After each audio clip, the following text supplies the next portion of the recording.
Who's tired of buying skincare products only to have the same skin issues? Well, don't you fret. Don't you shed another tear. Today, I'm going to be sharing with you some everyday products, not skincare products, but just run-of-the-mill household products that you probably have in a junk drawer somewhere under the bathroom sink. Most people have these in their home. If you don't, they're like $1, $2. Well, in this economy, maybe $3.50. Everyday products that have unexpected skincare benefits. Some of these you're going to side-eye. You're going to side-eye, well, you already side-eye me anyway, because let's face it, I'm a little wacky. But some of these are going to sound really strange, but they are well vetted amongst dermatologists, go-to recommendations for various skin issues. Number one is laundry detergent. I'm not talking about putting laundry detergent on your skin. Bathing in laundry detergent, no. That would be a disaster. I'm talking about laundry detergent for the purposes for which it was intended, and that is to do laundry. And you're like, oh my God,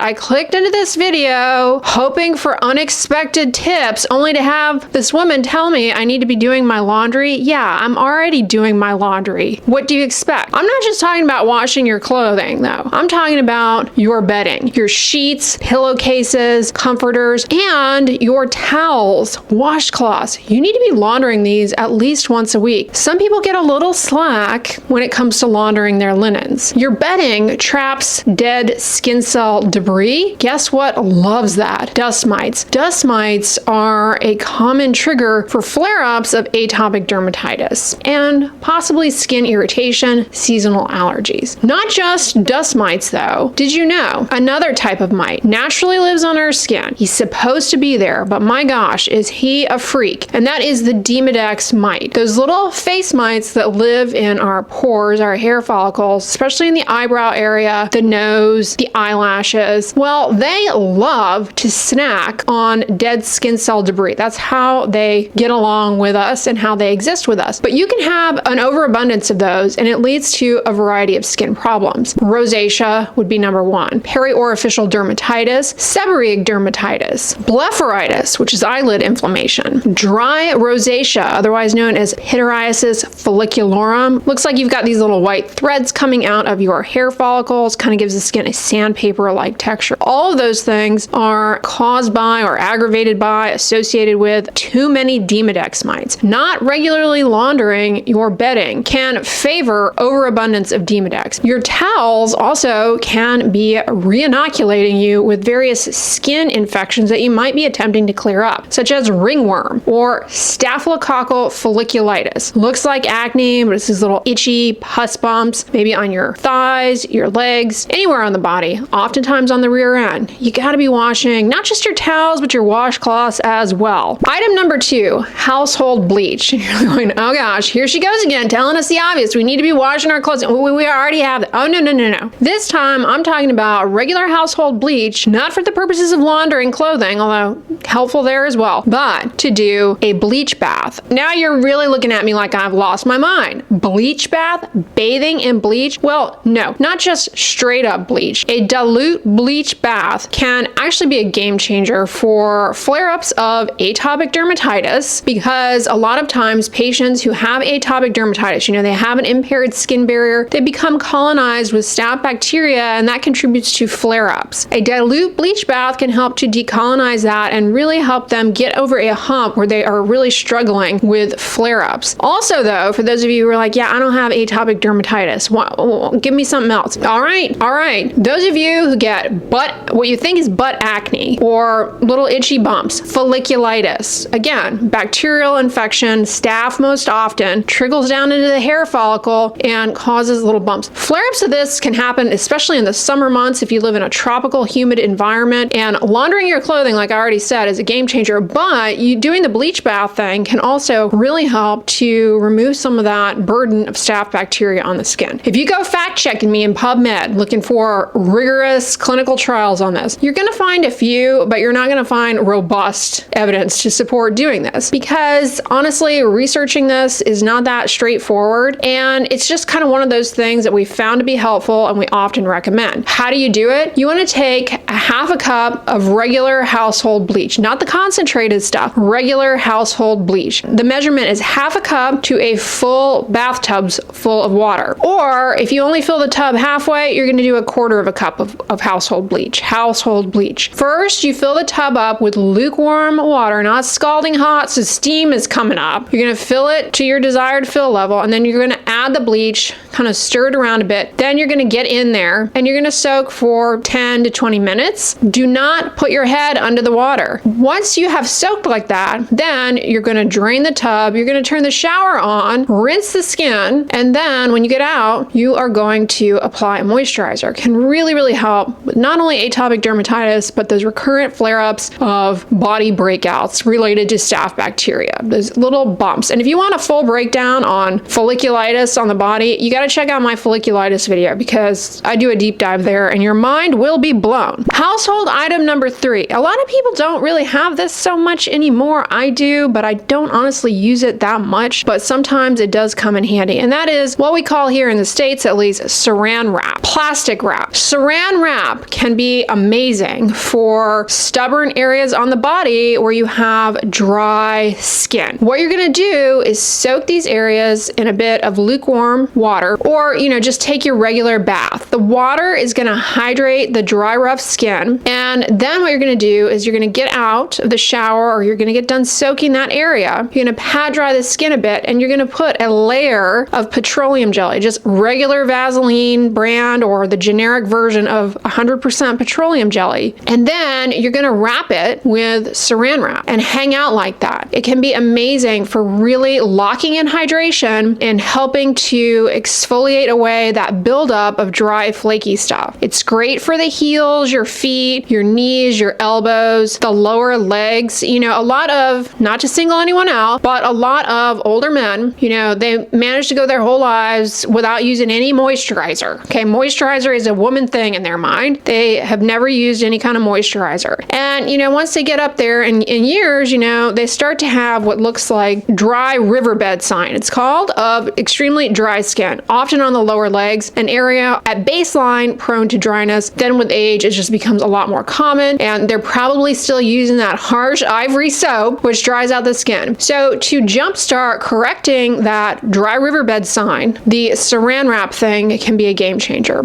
You can hang out with the saran wrap on for like 10, 15, 20 minutes, as long as you can tolerate. It really can help. Also a little hack with saran wrap that's great if you live by yourself and you need to put lotion on your back or any kind of topical medication. You need to get it like to the middle of the back and you can't reach back there. Take some saran wrap, tape it up to the wall, and put the product on the saran wrap, and then rub your back and forth on the wall to get it on there. They sell lotion applicators for the back, which have a little bit more finesse in terms of application, but that is a quick and easy way to apply stuff to your back when you don't have anyone around to do it, or maybe you don't want to ask somebody. Here's where I'm going to sound really crazy, and you're going to be like, oh gosh, wackadoodle, here she goes. And that is crazy glue. You see what I did there? Crazy glue. You're not going to do a super glue face mask, okay? You're not going to do a super glue lip balm. Please do not do that, all right? You guys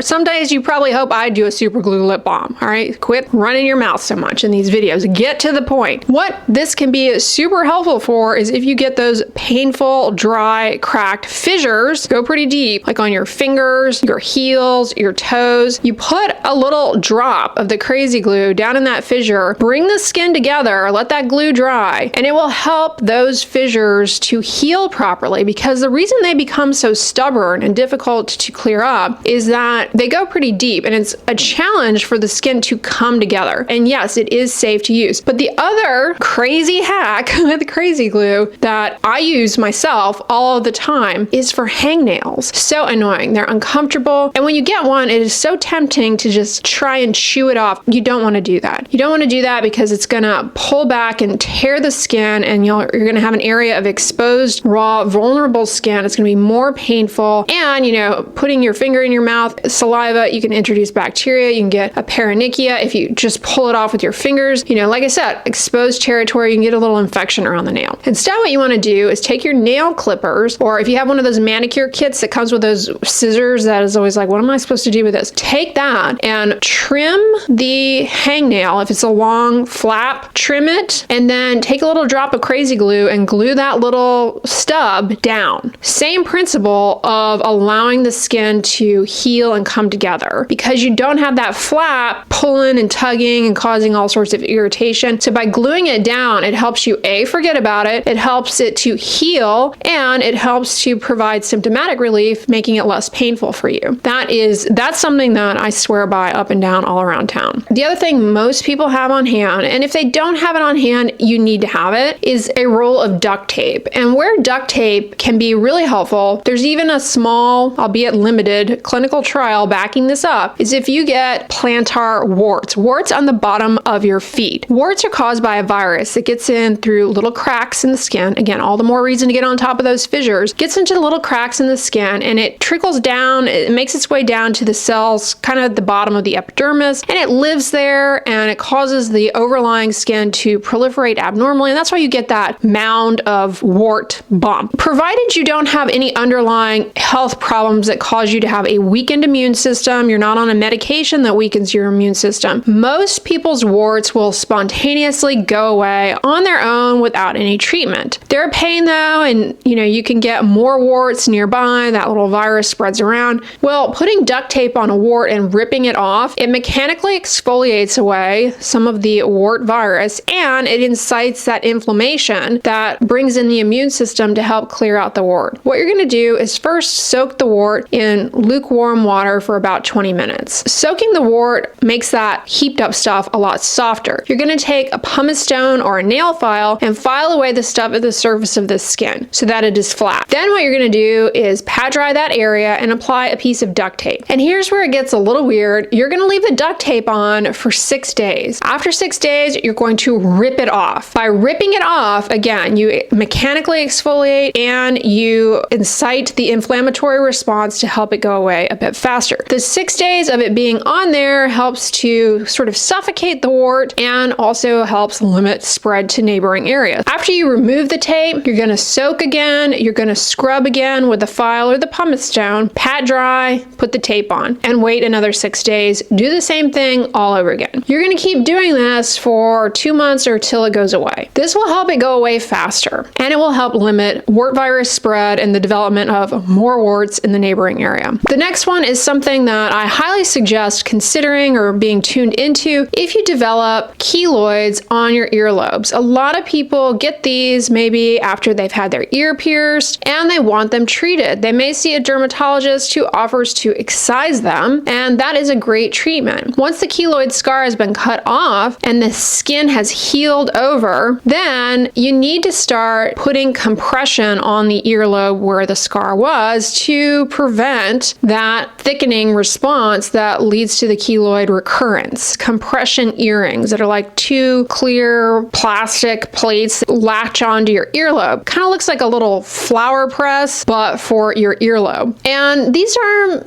20 something bucks. But what a man figured out and told his dermatologist he was going to try, and it ended up working out really well for him, so it's worth considering, is those binder clips. You can get a binder clip and clamp it on. Same benefit of the earrings, but much less expensive. And most people have some of these lying around, or you can get them at, the hardware store, the office supply store for not very much money. The recommendation is to start wearing these immediately once the skin has healed over, and to wear them for 8 hours a day for up to 6 months. And this can really help prevent recurrences of the keloid scar. I mean, if you go to have the keloid removed with a procedure, you don't want it to come back. And this can be a game changer. Here's a product most people have. If you don't have it, you can get it at the Dollar Tree for $1.25. Well, as of the filming of this video, used to be $1. Now I've heard Dollar Tree is charging more than $1.25. So maybe they'll have to rename themselves. Anyway, that is VapoRub. Vicks VapoRub is the brand name, but you can get the generic versions. You don't have to get name brand Vicks VapoRub. And here's where it can be particularly helpful is if you have toenail fungus. Toenail fungus is very difficult to treat depending on how extensive the fungal nail infection is. Treatments include topical and oral antifungal medications, but a lot of patients would just come in and say, yeah, I've been putting Vicks VapoRub on it. It seems to be going away. And lo and behold, when we checked the toenail for the presence of fungus, it seemed like it was going away. So someone put it to the test. They found that patients with onychomycosis, which is the medical speak for toenail fungus, when they applied Vicks VapoRub to the toenail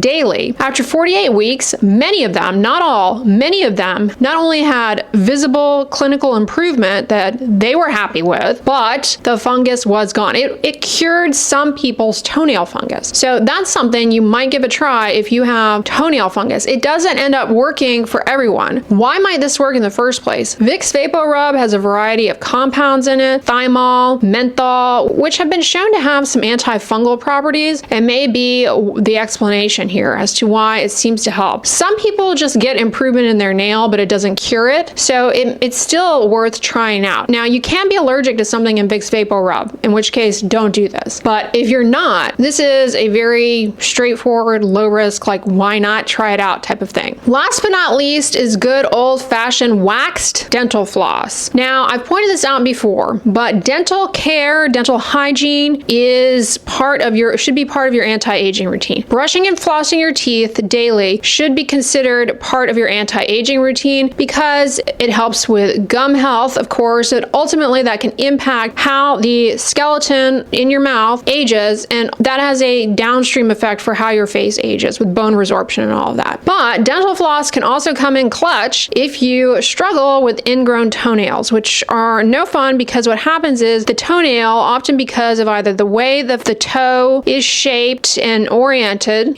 some people's toes kind of deviate a bit, combined with the footwear that you use, like tight fitted shoes, can lead to the situation where the nail edge starts to grow into the skin. And once it does that, it is violence because the skin is not meant to have keratin deposited in it. It's kind of weird. The skin is made up of keratin, but you inject keratin like a hair or a nail there, and it creates a huge inflammatory response. Very painful, very uncomfortable. It's a challenging issue though for patients because once they start developing ingrown toenails, it's hard to get the nail to not do that. So a couple of things. First of all, the dental floss can be really helpful. You put a little piece of dental floss to lift the edge of the nail, the lateral aspect of the nail, up out of the skin and prevent it from growing down in there. But the other thing you have to try out, you need to be mindful of how you're clipping your toenails. You want to make sure that you clip your toenails straight across, not with the curves on either side, because the curves, as the nail grows out, that is what causes the nail to pierce the skin in people who are predisposed to this. Also, check your shoes, your footwear that you're wearing. If you're wearing tight, pointy-toed shoes, that is contributory. So change up your footwear. Make sure you're wearing a shoe that allows your toes to spread out comfortably in the shoe. And also, if you are getting sweaty down in your shoe, that also can contribute to maceration and the development of ingrown toenails. So make sure you're changing out of sweaty socks regularly into dry socks. Put a little foot powder down in there. It really can make a difference. All right, you guys, those are 8 little things that most people have around their homes, everyday items that actually can be game changers for these different skin issues. I hope this video was helpful to you all. Now, on the end slate, I'm going to put a video all about the black tea mask for facial dermatitis. Check that out because you'll be shocked that a at-home natural remedy might have some merit to it. Limitations, of course, which are discussed there. But check that one out next if you are interested in simple at-home remedies that have been established to do something. If you guys enjoyed this one, give it a thumbs up, share it with your friends, and as always, don't forget, sunscreen and subscribe. I'll talk to you guys tomorrow. Bye.